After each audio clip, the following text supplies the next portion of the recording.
Assalamualaikum warahmatullahi wabarakatuh. Waalaikumsalam warahmatullahi wabarakatuh. Alhamdulillahirrahmanirrahim. Salawat dan salam semoga tercurah kepada Nabiullah Muhammad sallallahu alaihi wasallam. Kita buka dengan baca basmalah. Bismillahirrahmanirrahim. Kepada Habib Syarif Hidayatullah kami persilakan.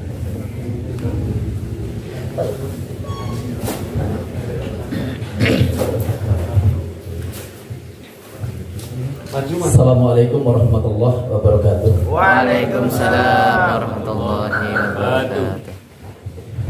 Innal hamdalillah nahmaduhu wa nasta'inuhu wa nastaghfiruh wa na'udzu billahi min shururi anfusina wa min sayyiati a'malina may yahdihillahu fala mudilla lahu wa may yudlilhu fala hadiya lahu.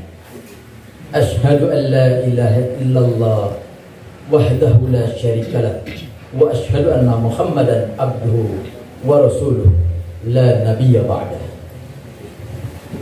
Fa inna astaqal hadis kitabullah wa khairul hadi hadi Muhammadin sallallahu alaihi wasallam.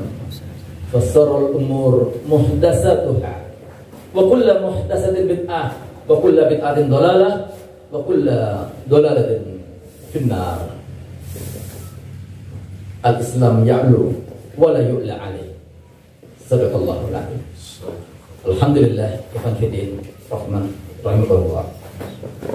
Alhamdulillah pada malam hari ini kita akan berbicara tentang masalah bagaimana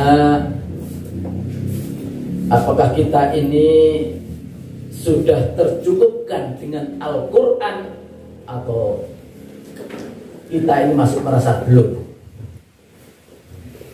Al-afu, karena pada dasarnya banyak orang terpleset dengan mengatakan bahwa Al-Quran ini sudah komplit, tetapi kenyataan dalam realisasi kehidupan yang ada itu melakukan kedoliman dan percaya lebih-lebih tentang masalah ketika dalam tubuhnya ini ada permasalahan-permasalahan gangguan berupa kesehatan,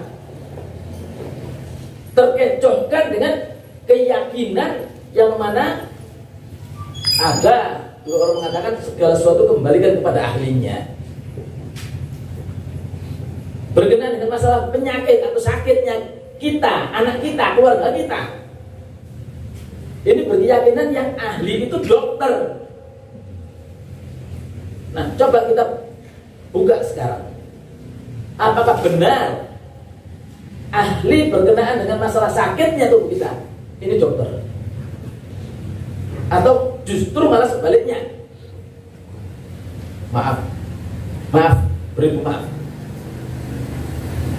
saya bukan mendiskreditkan dokter. Di sini saya tidak mendiskreditkan sama sekali. Cuman saya mau mengajak antum semuanya untuk berpikir, apakah kita ini sudah merasa cukup dengan Al-Quran?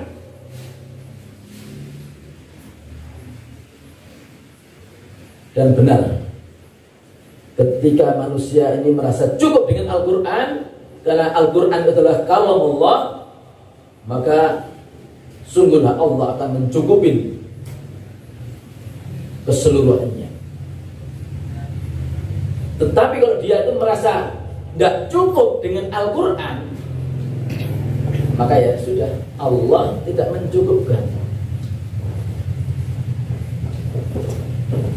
Kenapa? Karena Allah terletak pada prasangka setiap hamba kepada Allahnya.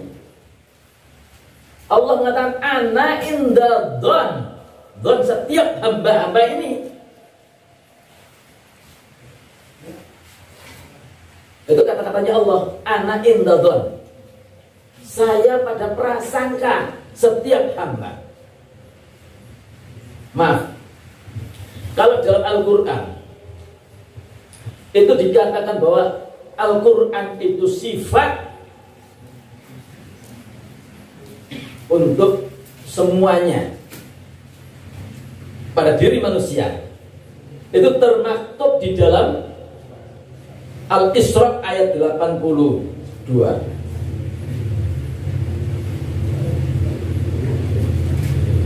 Dan berbunyi a'udzubillahi minasyaitonir rajim. Wa nunazzilu minal Qur'an ma huwa shifa war rahmah lil mu'minin wa la yazidud dhalimina illa khasara.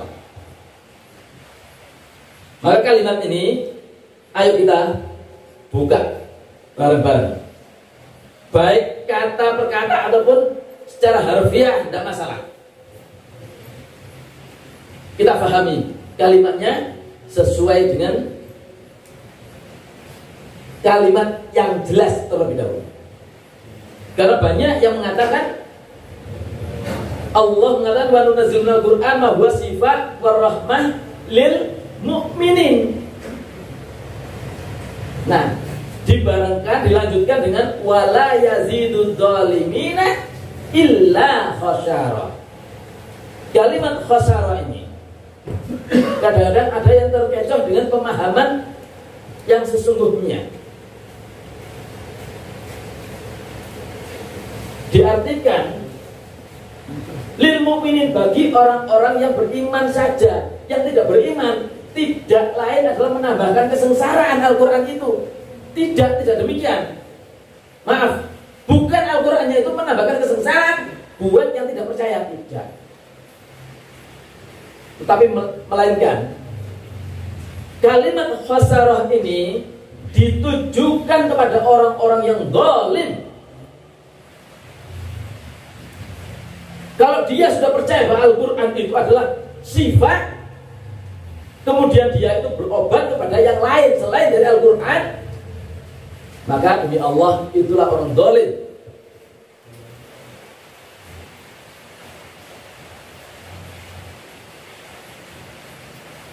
Tidak merasa cukup dengan Al-Quran, itulah orang zalim. Demi Allah, betapa banyaknya ketika ada orang sakit yang dituju adalah obat terlebih dahulu, atau mungkin dokternya terlebih dahulu, padahal tidak menyelesaikan. Inilah orang-orang zalim yang mengambil Al-Quran di sisi, bukan di utamanya. Karena Al-Quran mengatakan wa nunazzilu minal Qur'an, Allah mengatakan dan aku turunkan minal Qur'an, dari Al-Quran, ma huwa sifat, tidak lain adalah obat, war rahmah, dan kerahmatan. Karena kalimat ini diambil wa dan artinya dua, lil jasad wa lil qulub. Jasad ini berupa sifatnya tadi, rahmah lil qulub, bil khusus lil qulub.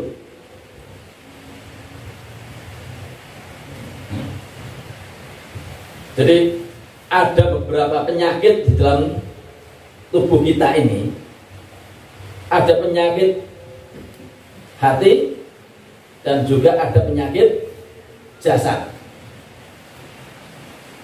Penyakit hati menjadikan orang itu sengsara sesengsaranya nanti.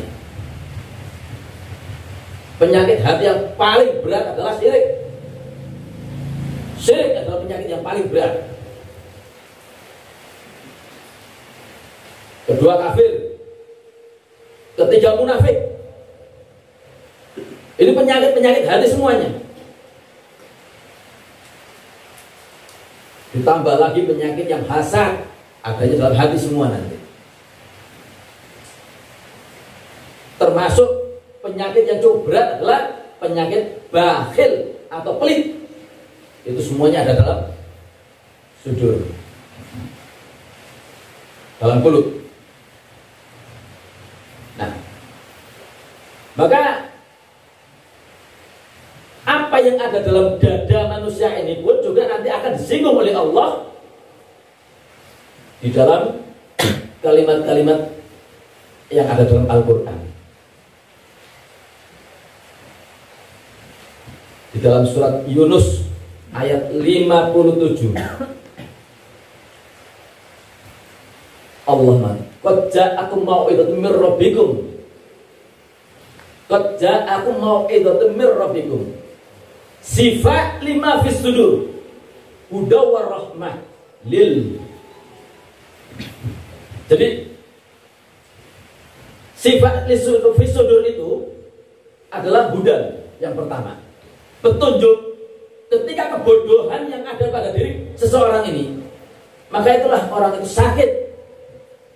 Sakitnya di sini obat yang paling utama adalah Al-Quran sebagai hudan, petunjuk. Jadi juga disinggung dalam surat Al-Fussilat ayat 44. Qul huwa lilladzina amanu. Qul huwa lilladzina amanu. Hudan wa sifat. Jadi maaf, kalimat-kalimat yang menyinggung dalam Al-Quran ini, maaf, sifat yang ada di sudur ini adalah hudan warahmah. Hudan warahmah. Jadi ketika orang itu adanya suatu kegelisahan, kegundahan dan segala macamnya, maka itu semuanya menjadi gejolak yang ada dalam sudur seseorang ini tadi. Sehingga proses pikiran yang tadinya menjadi baik akan menjadi kacau. Kemunafikan akan muncul. Munafik itu karena kebodohan.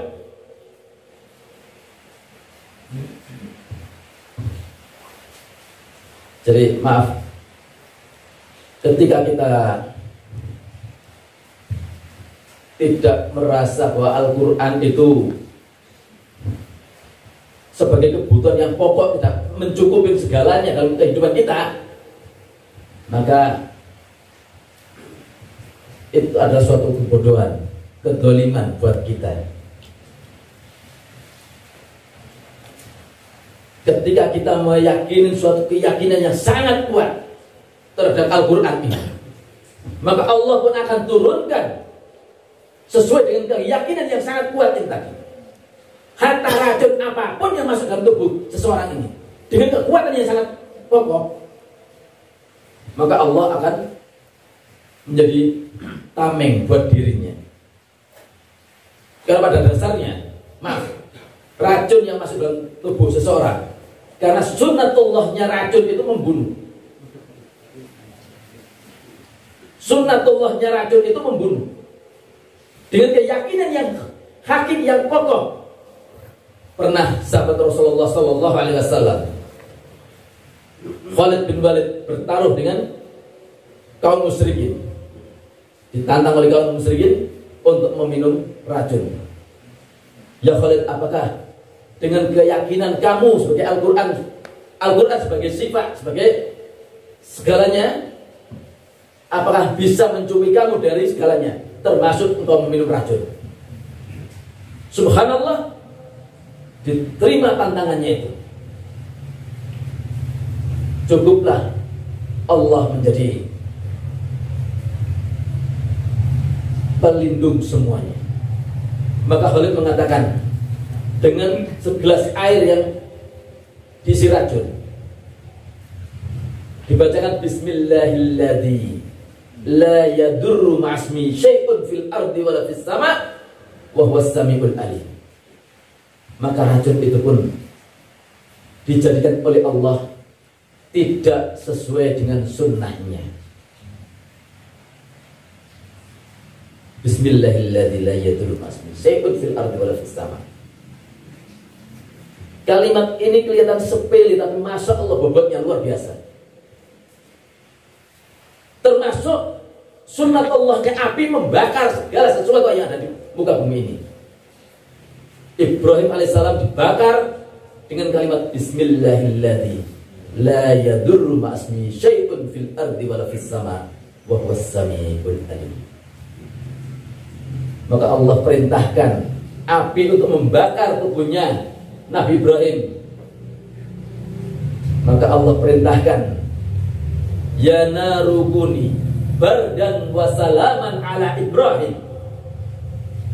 Maka hukum yang mestinya, hukum kauniyahnya api itu menghanguskan semuanya.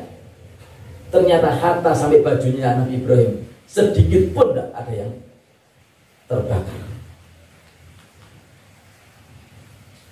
Nah, demikian pula Al-Quran kalau kita yakinin seyakin-yakinnya untuk kepenuhan semua apa kebutuhan kita, maka Allah pun akan menjadi benteng semuanya. Kalau mungkin ada yang punya Al-Quran, tafadhol dibuka dalam surat Al-Ankabut ayat 51.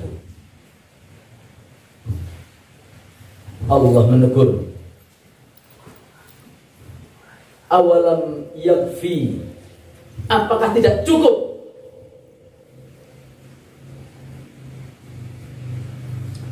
Surat Al-Ankabut surat ke-29 ayat ke-51.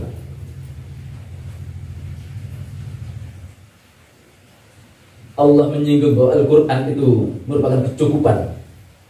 Apa kalian tidak merasa cukup dengan Al-Quran? Bisa dibacakan surat Al-Kahfi, Al-Ankabut. A'udzu billahi minasyaitonir rajim. Awalam yakfihim anna anzalna 'alaikal kitaba yutla 'alaihim inna fi dzalika rahmatan wa dzikra liqaumin yu'minun. Dan apakah tidak cukup bagi mereka bahwasanya kami telah menurunkan kepadamu kitab Al-Quran, sedang dia dibacakan kepada mereka. Sesungguhnya dalam Al-Quran itu terdapat rahmat yang besar dan pelajaran bagi orang-orang yang beriman. Ayat yang ada di sini menantang kepada kita. Apakah merasa kurang cukup dengan Al-Quran yang mana telah dibacakan kepada kita? Jadi demi Allah, sehebat apapun penyakit yang mengganggu diri kita, maaf, penyakit itu kan barang yang sangat kecil, sangat-sangat kecil kalau di muka bumi ini.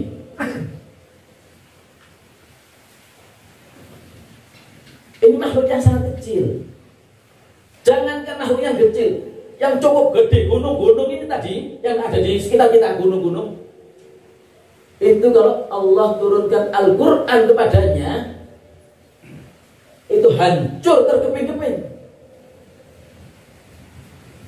Lau anzalna hadzal Qur'an ala jabal la ra'aitahu khashi'an mutasaddian min khashyatillah wa tilka amsal nadribu lin-nas la'allahum yatafakkarun. Demi Allah, saudara semuanya, Allah mengingatkan kepada kita dengan kalimat lau anzalna hadzal Qur'an, kalau seandainya aku turunkan Al-Quran ini kepada gunung, maka gunung ini semuanya akan hancur terkeping-keping. Lau anzalna hadzal Qur'an ala jabal la ra'aitahu khashi'an mutasaddian min khasyatillah. Jadi demi Allah, kalau Al-Quran ini dibacakan kepada saudara kita yang terkena penyakit apapun,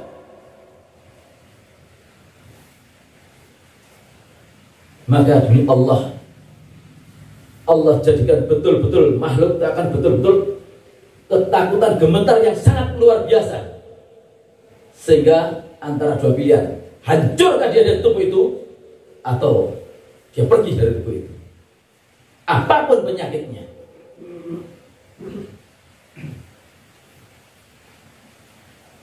Jadi jin-jin dan segala macamnya, ketika dia datang kepada manusia sebagai penyakit, terus dibacakan ayat-ayat Al-Quran. Lebih-lebih pernah sahabat bertanya kepada Rasulullah,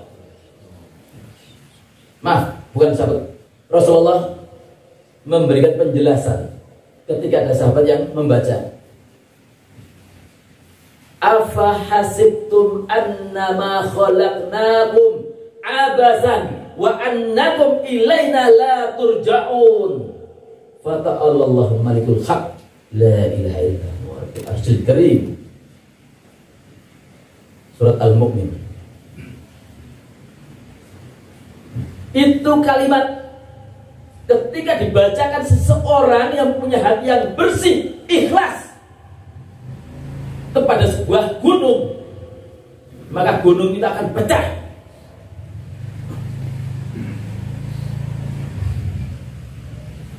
Sesuai dengan kalimat tadi, lau anzalna hadzal Qur'an ala jabal. Kalimat satu doa, afa hasibtum annama khalaqnakum abasan. Kalimat yang punya bobot yang sangat luar biasa. Allah menantang kepada kalian semuanya. Afa hasibtum, apakah engkau mengira annama khalaqnakum, katanya Allah, aku menciptakan kalian semuanya abasan, tidak punya arti. Tidak. Demi Allah, wa annakum ilaina la turja'un, katanya Allah, dan kalian semuanya kepadakulah akan kembali semuanya. Allah menantang demikian. Maka demi Allah, ikhwan fillah, cukuplah Allah menjadi pelindung kita dari segala galanya.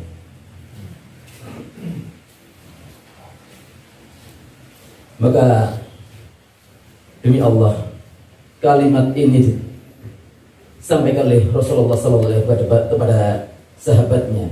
Ini merupakan informasi untuk kita.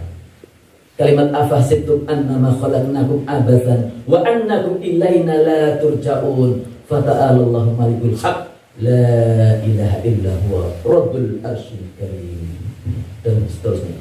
Wa may yad'u Allah ilahan akhar la burhana lahu fa innama hisabuhu 'inda rabbih innahu la yuflihul kafirun faqur rabbi fir warham anta khairur rahimin. Kalimat itu ketika dibacakan oleh seseorang, maka tafadhol dalam surat Al-Mu'min tadi, antum itu di akhirnya, akhir kalimat itu antum hafalkan. Dan demi Allah, ikutilah dengan keikhlasan untuk melakukan pengobatan kepada siapapun, sakit apapun. Kenapa kok dibalik dengan keikhlasan? Ada sebuah gambaran keikhlasan yang ada pada diri kita ini merupakan suatu kunci yang sangat luar biasa. Hatta walaupun bacaannya itu tidak sempurna,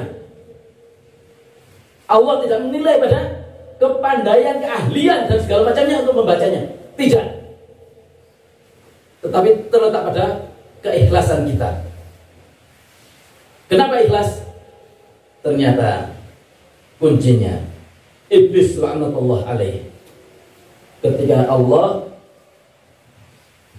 ciptakan Adam, iblis bersumpah, akan aku goda anak cucu Adam dari depannya, dari belakang, dari kanan dan dari kiri, illa ibadakal mukhlasin, kecuali hamba-Mu yang ikhlas. Inilah kunci yang perlu kita pegang. Jadi afan, keikhlasan adalah suatu kunci yang paling pokok bagi seorang mu'alij, atau kita mau mengobati orang, hatta walaupun kita nggak punya bekal yang cukup banyak dengan Al-Quran. Kita bisanya Fatihah, Al-Ikhlas, Al-Falaq, An-Nas, cukuplah itu, karena itu bagian daripada Al-Quran. Afan kalau Al-Quran itu baik satu sisi ataupun keseluruhannya adalah kalam Allah. Tidak pada masalah-masalah ucapan-ucapannya, tetapi bobot yang menjadi super adalah ketika keyakinan kita kepada Allah Subhanahu wa ta'ala, keyakinan yang hak, inilah yang akan menjadikan beratnya pada apa yang kita tujukan nanti. Demi Allah, Ikhwan Fiddin, ketika antum melihat adanya berbagai macam problematika apapun, baik itu berkenaan dengan masalah gangguan-gangguan setan, jin, ataupun gangguan-gangguan penyakit yang umum pada diri kita, penyakit medis, bisa saya katakan bahwa al-afu ya, 90% lebih penyakit itu adalah setan pelakunya. Termasuk penyakit-penyakit, contoh penyakit gigi, sakit gigi. Boleh aja kita datang ke dokter untuk menembel dan segala macamnya, boleh-boleh saja. Tafadhol ahlan wa sahlan. Karena Islam itu menganjurkan dengan suatu kesempurnaan. Ketika adanya gigi yang keropos, segera ditempel.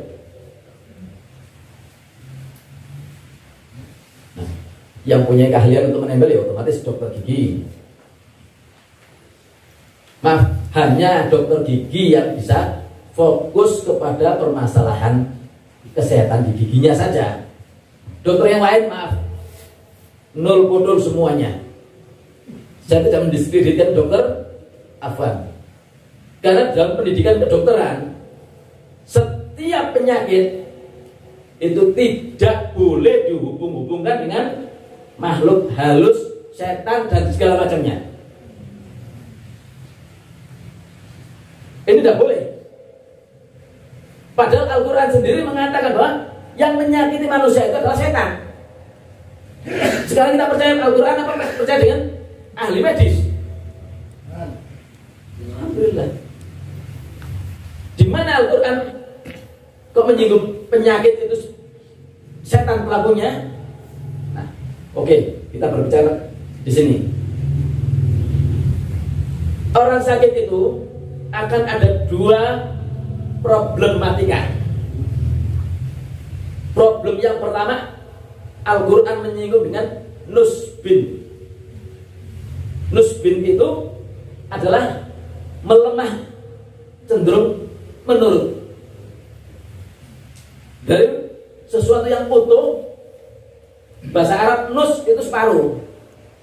Nek nus dok separuh, itu bahasa Arab.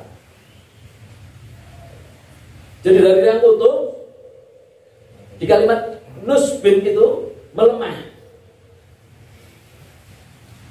Orang kalau sakit kan mesti melemah, iya kan? Iya. Orang sakit itu mesti melemah. Kedua, rintihan kesakitan. Rintihan kesakitan itu tidak lain adalah bisa disebut sebagai adab. Orang itu diadab, orang itu disiksa. Orang itu terkena adab, orang itu terkena siksa. Orang itu merintih kesakitan. Sama, adab. Maka dalam Al-Quran, ketika Nabi Ayub alaihissalam dicontohkan oleh Allah sebagai anbiya, utusan Allah yang sebagai ibrah untuk kita semuanya, sebagai contoh untuk kita semuanya.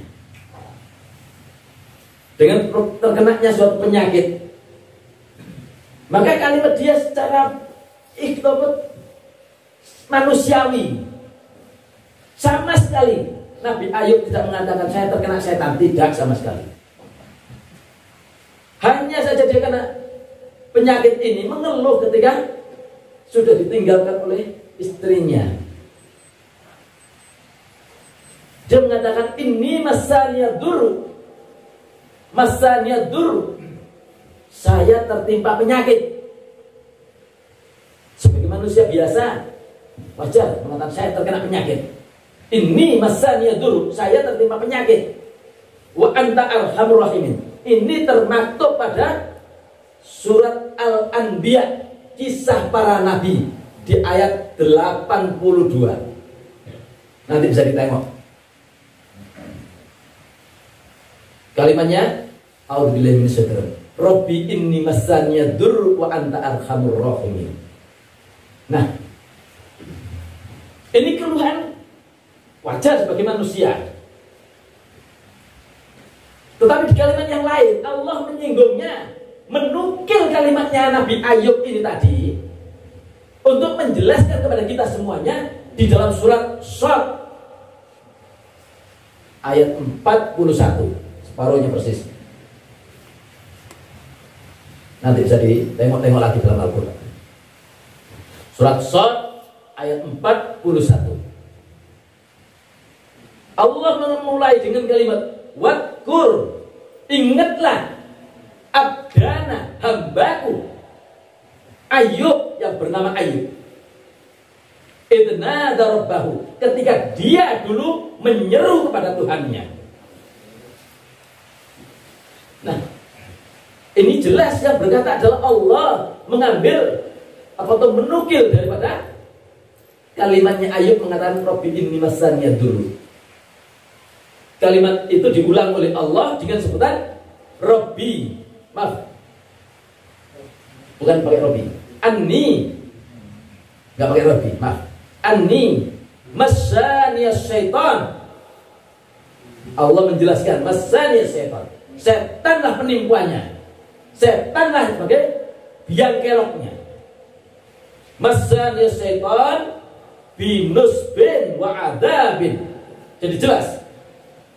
Massaniya syaitan menyebabkan melemah badannya dan merintih kesakitan. Jadi kalau ada orang sakit gigi yang merasa luar biasa kesakitannya, otomatis diajak makan yang enak-enak pun juga males, melemah. Terus juga merintih, aduh gak enaknya dan segala macamnya. Ini adab. Siapa yang menimpakan? Tadi jelas, masannya setan binus bin adab. Nah, terus kemudian dibelikan konstan. Apa benar ini? Paramek dan segala macamnya. Datang ke dokter ahli gigi, tidak sembuh-sembuh sampai berjam-jam, nanti dikasih obat penurun rasa sakit dan ternyata tidak sembuh-sembuh, tetap membengkak.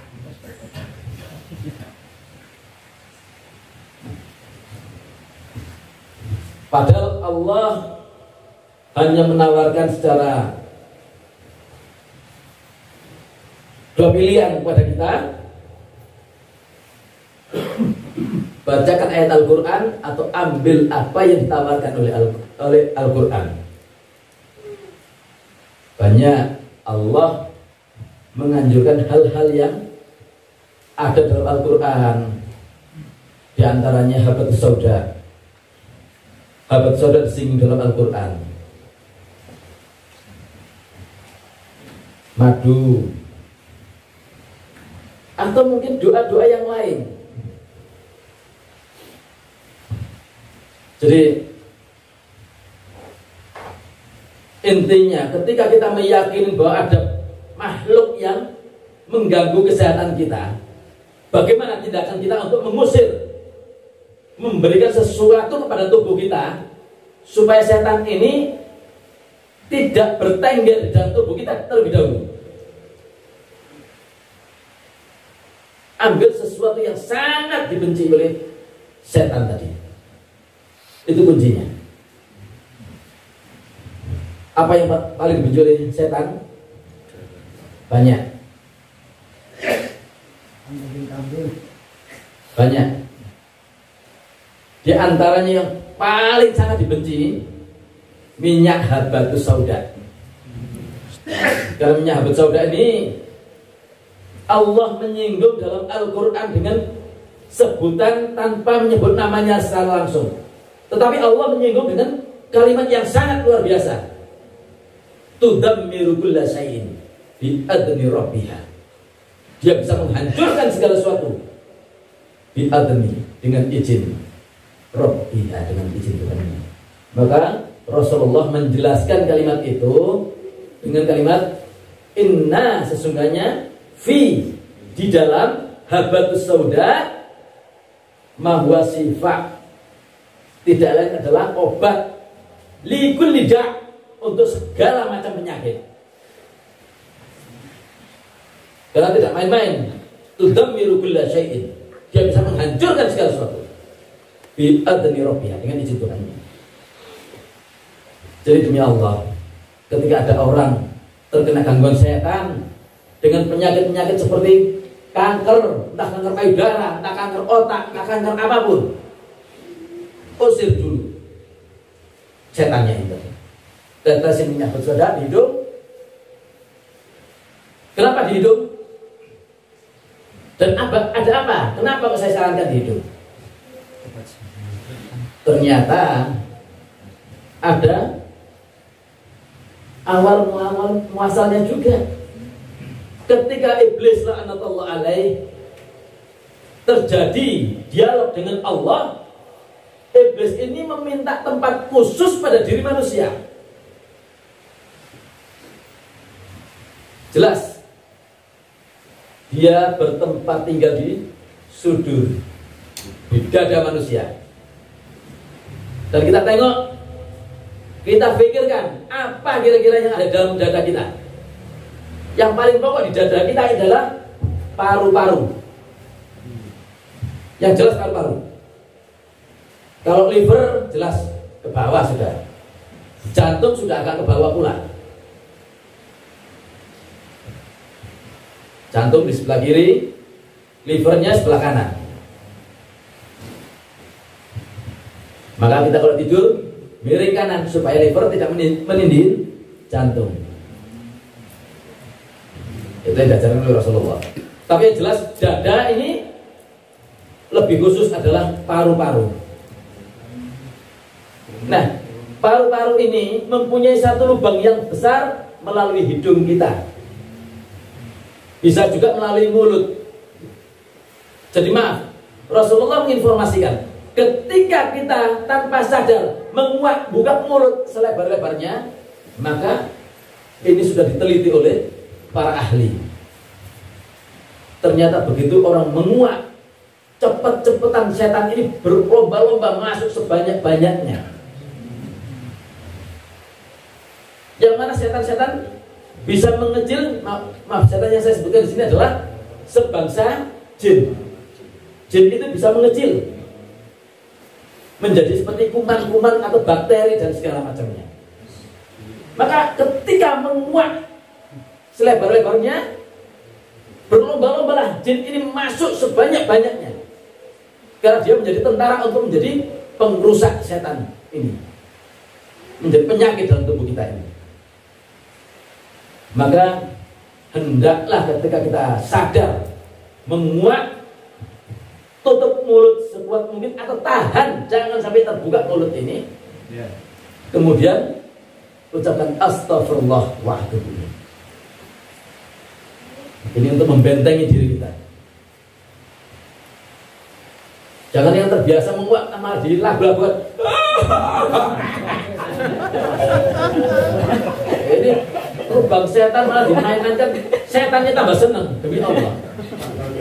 Wah. Justru setan semakin asik dengan digoda terus nanti. Kemudian gak begitu lama dia terjangkit suatu penyakit. Nah, ketika penyakit ini sudah masuk dalam tubuh, maka penyakit setan ini mulailah bisa masuk ke dalam seluruh lapisan di dalam darah kita. Dia bisa mengendalikan pikiran kita. Dan paling pokok adalah dibuat pikiran kita ini semakin jauh dari Al-Quran. Jadi maaf, ketika antum merasa berat dengan Al-Quran, kalahkan itu. Baca Al-Quran, baru baca Al-Quran, beberapa ayat sudah ngantuknya luar biasa. Ini menunjukkan kita selama ini nggak sadar anggap sepanjang-panjangnya dinikmati terus. Ketika sudah masuk, maaf, bacalah Al-Quran dan niatkan untuk meruqyah diri sendiri. Niatkan untuk meruqyah diri sendiri. Insya Allah betul-betul melemah kekuatan-kekuatan setan yang dalam darah kita ini. Rasulullah menginformasikan, inna syaitana yajri, sungguhnya setan itu ikut mengalir min ibni Adam, pada kita semuanya, majradam, pada aliran darah kita. Nah, ketika kita ini sadar Al-Quran adalah sesuatu yang azim, yang sangat luar biasa, tetapi kita menyepelekan Al-Quran itu, demi Allah, Allah singgung dalam Al-Quran kal himar. Kenapa himar? Himar itu adalah binatang yang melata di muka bumi ini, yang mempunyai kekuatan yang sangat luar biasa, bisa menggendong beban lebih 4 kali berat tubuhnya. Hanya himar yang bisa, yang mampu menggendong 4 kali lebih dari berat tubuhnya. Hampir semua kendaraan kayak kuda, kayak gajah sekalipun, gajah ditumpangin satu gajah, keberatan jalannya sudah. Betul. Gajah, ada gajah betina, dinaikin sama gajah jantan, dikawinin, jadi sempoyongan. Betul. Kalau himar enggak, ditumpangin barang yang berat. Memang ini binatang yang khusus yang diciptakan oleh Allah untuk di padang pasir, yang mana sebagai kendaraan untuk mengangkut beban-beban yang berat. Di padang pasir mobil apapun gini nggak bisa jalan seenaknya, muter dok ban di pasir. Kalau himar, masya Allah, beban seluruh mobil ini dinaikkan di atas himar bisa. Nah, artinya himar ini diibaratkan ketika kita ini menyepelekan Al-Quran, maka Allah mengatakan kal himar, seperti himar yang punya senjata yang sangat luar biasa tapi disepelekan, ditaruh, sakit larinya ke dokter dulu. Itu kal himar, dan itulah orang-orang yang zalim. Maka ayat Al-Quran mengatakan wala yazidud zalimina illa khasara. Maaf, orang kalau sakit tidak ingat apa yang ditawarkan oleh Al-Quran, apa yang ada dalam Al-Quran itu sendiri. Sakit kepala contohnya, kalau dia yakin bismillah ya Allah aku gak punya apa-apa, karena di jalanan gak mungkin untuk mengambil harta saudara, karena tinggal di rumah semuanya, di jalanan. Tapi dada kita ini penuh dengan Al-Quran, hatta walaupun bisanya Fatihah kok. Bismillah, satu kali ya Allah, hilangkanlah penyakit itu. Bacakan Fatihah. A'udzubillahi minasyaitonir rajim. Bismillahirrahmanirrahim. Alhamdulillahirabbil alamin. Arrahmanirrahim. Hilanglah penyakitnya. Dan penyakit akan hancur ataupun dia pergi dari kepala kita. Maaf. Sebenarnya masih banyak sekali ingin saya sampaikan, dan sudah waktu adzan. Saya rasa untuk sementara break dulu ya. Oke. Tafadhol, ada yang mau azan?